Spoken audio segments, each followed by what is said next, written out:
Here's one thing I do for Christmas or your birthday. Ask for gift cards to the place you get wood or stuff for your house. We have Menards in Dubuque, so this is what I got it for. If you have Home Depot or any place else like Lowe's, you can get them from there too. To Menards today to get some wood and stuff for the shelves in my kitchen and some other stuff like that.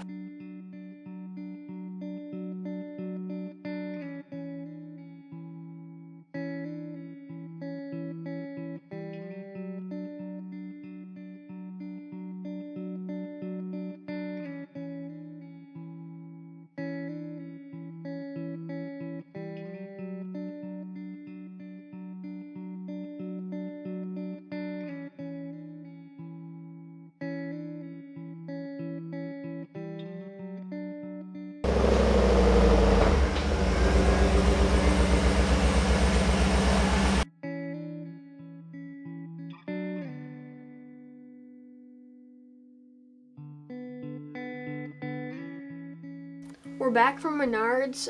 We got all the wood and we had lunch. We're taking a break and kind of resting up, and then we'll start working inside the house. I don't know what we're going to get done today, but whatever we do, I'll try to record. Yesterday, we went for a little road trip, and we went to Savannah, Illinois, and we went on a kind of a little hike and looked at the river and stuff. We also found two kind of like tiny home park models almost. There's one down where I live really close. There's also one in Galena, and then there's two in Savannah, Illinois we found. So, and they're like, I've been inside one, and there's a tour of one on my channel. It's not very good quality or anything, but it's called Big Tiny Home Tour, I think, and I show what's inside them. They all have like the same layout, so there's nothing different. Maybe like the paint or the flooring's different, but nothing's much different, and the layout's the same. So if you're gonna buy one, everyone else that buys one has the same layout as you, which is kind of lame, so you should build your own.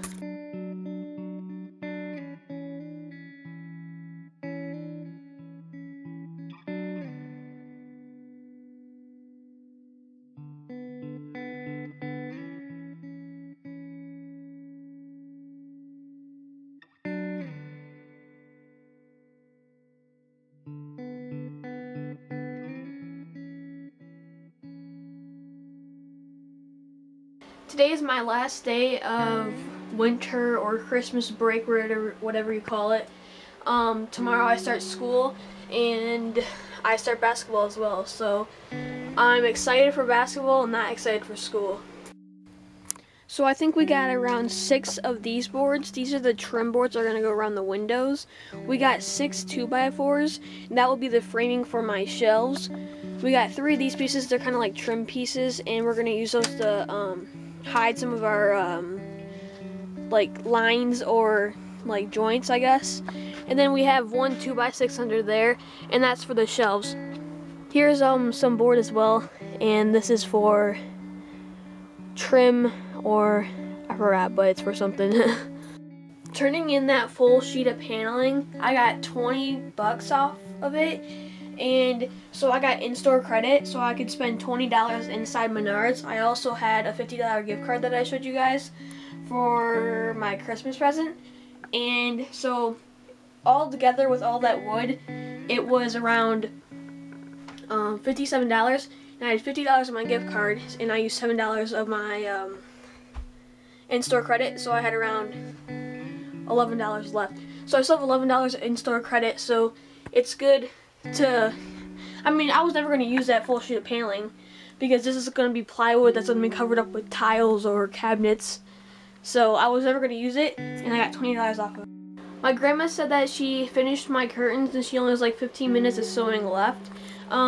We are not going, they're probably not done because we have to fit them in still, make sure that they fit correctly.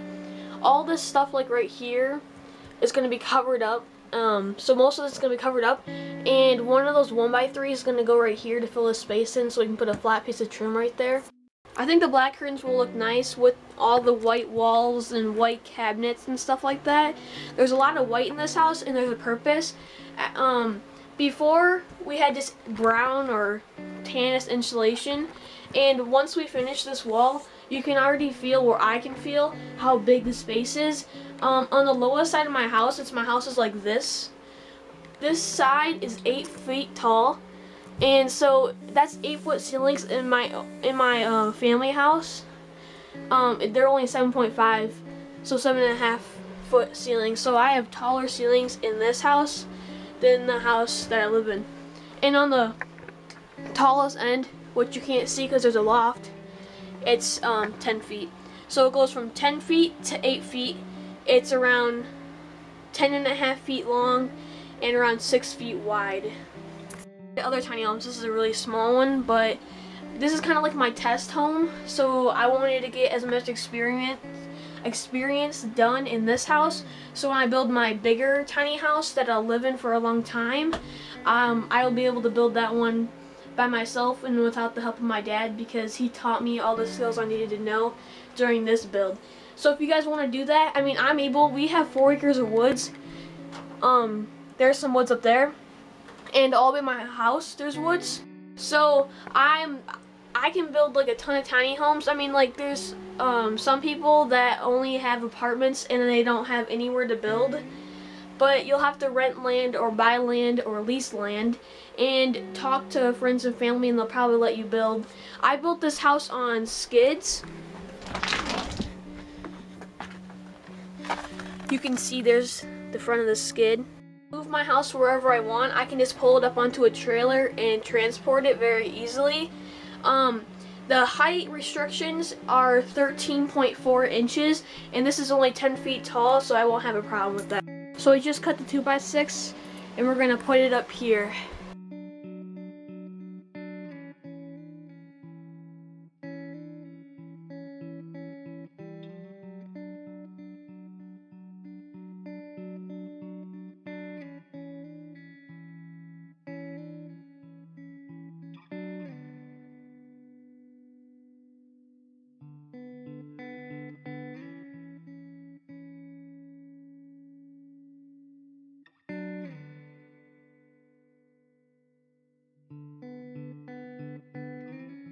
So I'm getting the air compressor ready because we're gonna box this wire in, and it's 59 inches. Oh yeah, we also got this installed, so you can see that you can't even see back there. My dad can, but he's 6'3" tall. But I'm gonna have stuff back there, so it won't matter.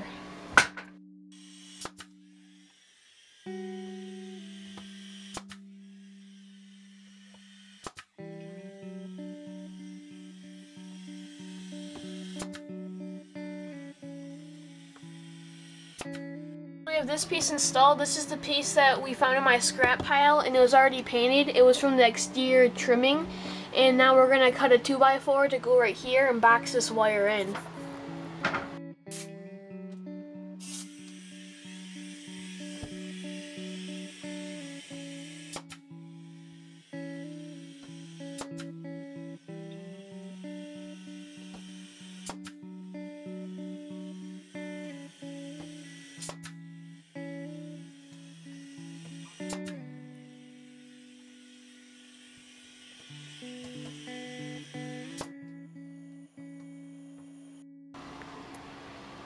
So we enclosed that wire, and we got this installed.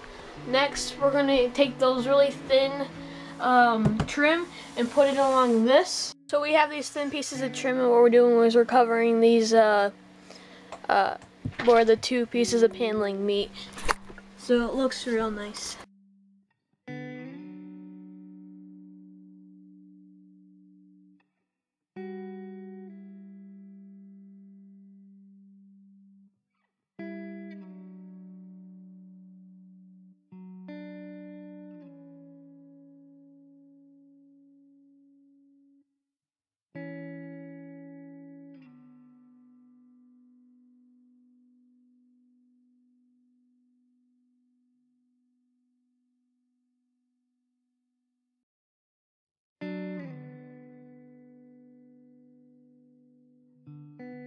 What we're going to do next is frame out this window. We got this window trimmed out, and I'll explain in the next window what we did. The window we're going to do next. So this is what we had to do, and this, I don't know, this is a reclaimed window, so we had to add this on. And so now we're going to put the trim pieces on there so it covers everything up. Those trim pieces, we're going to put it all along the bottom and all four sides and carry it along this seam and kind of bevel it into this corner. Same with up here, so it covers these seams and it'll look really nice. I'm thinking of putting like a laptop holder right here, and so I can just grab my laptop off the wall and put it on my desk that will be right here that can fold down.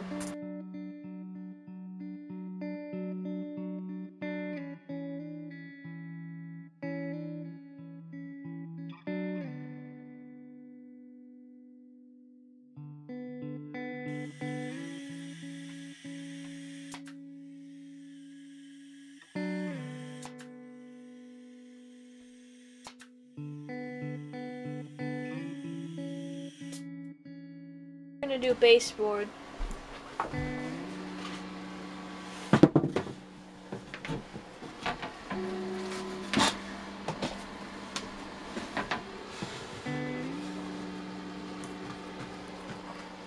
What we do is just cut them to length and nail them at the bottom, or where there's a stud and you can see the seam, we just nail it at the top as well.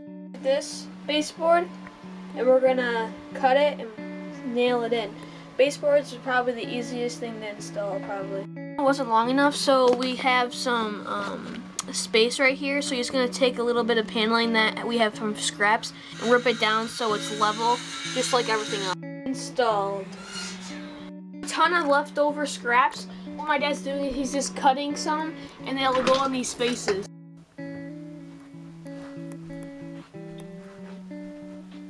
So we got all the baseboard installed where it needs to be installed. We got the trim around the windows installed.